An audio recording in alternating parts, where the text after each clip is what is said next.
Stephen Holt itetrade na nga ba ng Barangay Ginebra San Miguel dahil sa mababang performance nito sa semifinals ng Philippine Cup?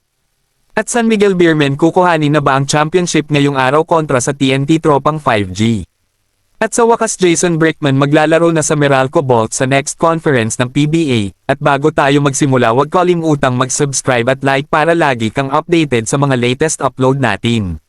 Salamat! San Miguel Beermen kukuhanin na nga ba ang championship ngayong araw, matapos manalo ng San Miguel Beermen kontra sa TNT Tropang 5G sa Game 5 Nanograms Philippine Cup Finals. Inaasahang tatangkain ng makuha ng Beermen ang championship ngayong araw para makapagpahinga na inaasahang sasandalan ng Beermen sila Junmar Fajardo at CJ Perez upang maiuwi na ang championship kung sakali magiging ikatlong sunod na championship na para sa Beermen sa Philippine Cup, lalo na alam naman natin na sila talaga ang naghahari pagdating ng Philippine Cup. Sa kabilang banda inaasahan nating gagawin ng TNT Tropang 5G ang lahat ng makakaya nila para makapag-force ng Game 7 laban sa Beermen at maging do or die ang laro. Kung kayo ang tatanungin mga ka-Lloyd Sports Zone, sa tingin nyo ba tatapusin na ng San Miguel Beermen ang series na ito para maiuwi na ang championship o babawi pa ang Tropang 5G? Comment na!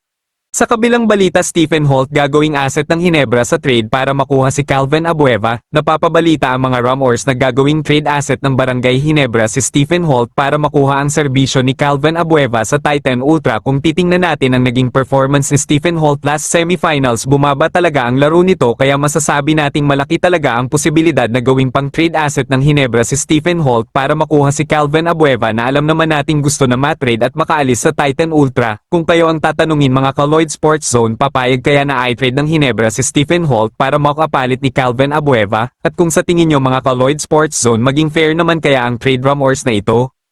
At sa huling balita, Jason Brickman sa wakas maglalaro na para sa Meralco Bolts next conference. Matagal-tagal din ang inintay ni Jason Brickman para makapaglaro sa PBA dahil ilang taon din itong sumubok na makapasok at makapaglaro sa pambansang liga natin, at ngayon matutupad na pumirma na ng kontrata ang MPBL star na si Brickman para sa Meralco Bolts para makumpirma na maglalaro na ito sa next conference. At alam naman nating malaki ang maitutulong ni Jason Brickman para sa Bolts sa backcourt position dahil sa kalidad ng isang Jason Brickman sa loob ng court.